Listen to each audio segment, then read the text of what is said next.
ఆంధ్రప్రదేశ్ ప్రభుత్వ అసెంబ్లీలో కొద్దిమంది పెద్దలు చేసిన కామెంట్స్ పై మెగాస్టార్ చిరంజీవి గారు స్పందించిన విధానం ఏమైతుందో అది సత్యం, 100% సత్యం, 100% సత్యం.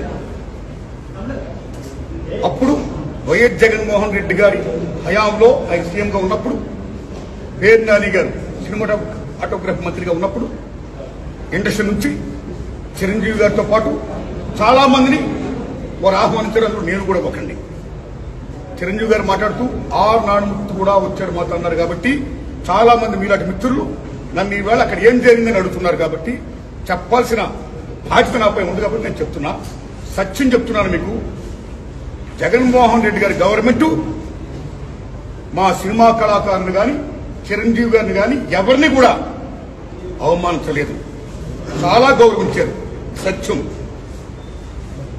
ఎందుకంటే కోవిడ్ కష్టకాలంలో సినిమా రంగం ఏమైపోద్ది అని భయోందనతో ఉన్న దశలో పరిశ్రమ పెద్దలందరూ కలిసి చిరంజీవి గారిని కలిశారు. పరిశ్రమ పెద్దగా ఆయన భావించి, ఆయన గౌరవించి నన్ను ఆహ్వానించారు. చిరంజీవి గారు స్వయంగా నాకు ఫోన్ చేశారు కూడా.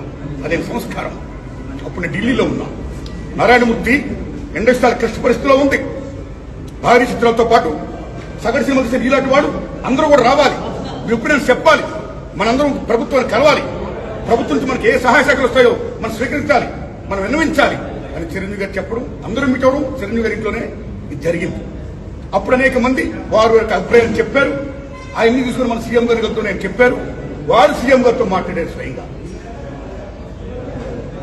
అలాగే నేను కూడా పేరు నాని గారి మీద విజ్ఞప్తి చేసే బందర్లో అలా చాలా మంది విజ్ఞప్తి చేశారు. ముఖ్యంగా చిరంజీవి గారు తీసుకున్న రోలు సెల్యూట్, హోల్ హార్టెడ్ టెల్లింగ్. పరిశ్రమ పెద్దగా వాటి బెస్ట్ రోల్ ఈ ప్లేట్ దట్ డే. ఆయన ఎవరు అవమానించాల, చాలా గౌరవించారు. మమ్మల్ని ఎవరు అవమానించాల, చాలా గౌరవించారు. మేమందరూ అక్కడ వెళ్ళాం, సమస్యలను చెప్పాం. సీఎం జగన్మోహన్ రెడ్డి గారు సానుకూలంగా స్పందించారు. పేరు నాని గారితో మాట్లాడి ఏం కావాలో మొత్తం తీసుకోండి అన్ని మనం చేద్దాం అని కూడా చెప్పారు. ఇది జరిగిన సత్యం అండి, ఇది జరిగిన సత్యం. ఓకే, ఆ సమస్యలు ఇంకా ఉన్నాయి. Still it's going on. ఆయన ప్రభుత్వం ఇప్పుడు లేదు. ఇప్పుడు మన చంద్రబాబు నాయుడు గవర్నమెంట్ వచ్చింది. ఇప్పుడు ఈ గవర్నమెంట్ లో ఆనాడు ఎక్కడ ప్రియాంబుల్, గత గవర్నమెంట్ లో ఏ ప్రియాంబుల్ ఉందో, ఏ ప్రజలకి ఏ సమస్యలు ఉన్నాయో, ఏ ఇండస్ట్రీకి, cinema industry, anybody anything else, వాళ్ళకి ఏ సమస్యలు ఉన్నాయో ఎక్కడ ప్రియాంబుల్, గత ప్రభుత్వంలో ప్రజలు విన్నవించుకున్న విన్నపాలు ఏమైతే ఉన్నాయో ఆ విన్నపాలని ఇప్పుడు, ఆ సమస్యలు ఇప్పుడున్న ప్రభుత్వం చంద్రబాబు నాయుడు హయాంలో మన ఆంధ్రప్రదేశ్ ప్రభుత్వ అసెంబ్లీలో